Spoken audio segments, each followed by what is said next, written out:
Maharaja gold and diamonds, toll junction, Edappally, Palluruthy, Thrippunithura, Kalady, Eramalloor, Aroor പള്ളി, തുറവൂർ, തൃശൂർ.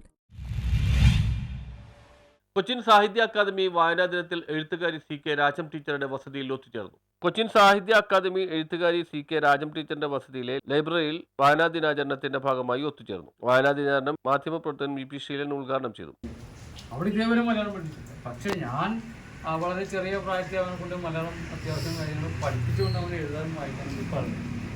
അന്ന് ഞാൻ തന്നെ അറിയാം. പക്ഷേ അതല്ലാത്ത 90% കുട്ടികളും അങ്ങനെ മലയാളം പഠിക്കാതെ അവിടെ വന്നവരാണ്. അപ്പോൾ അവരുടെയൊക്കെ സ്ഥിതി എന്താ? എനിക്ക് മാതൃഭാഷ അവർക്കറിയില്ല.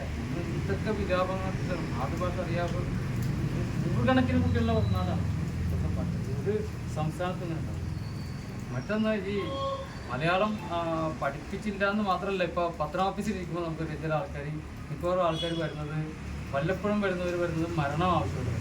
മരണം മരിച്ചു അതൊന്ന് റിപ്പോർട്ട് ചെയ്യണം. അപ്പോൾ നമ്മൾ മിക്കപ്പോഴും അത് അവരെ കൂടെ തന്നെ എഴുതിക്കും. നിങ്ങൾ അവരുടെ പേരും അഡ്രസ്സും വയസ്സും എഴുതുക. അപ്പോൾ അങ്ങനെ ശ്രമിക്കുമ്പോഴത്തേക്കും ചെറുപ്പക്കാരാണ്. Academy president PS Vipin Palluruthy അധ്യക്ഷത വഹിച്ചു. CK രാജം ടീച്ചർ സ്കൂൾ കുട്ടികൾക്ക് വിവിധ പുസ്തകങ്ങൾ നൽകി അനുമോദിച്ചു. വായനാ ദിനത്തിൽ KR പ്രേംകുമാർ, അഡ്വക്കേറ്റ് പത്മകുമാരി, ജയലക്ഷ്മി രമേശ്, റുമ വിപിൻ, ഷീജ പടിപ്പുരക്കൽ, വിജീഷ് എന്നിവർ പ്രസംഗിച്ചു. റീത്ത സ്വാഗതവും രേവതി നന്ദിയും രേഖപ്പെടുത്തി. News bureau, Palluruthy.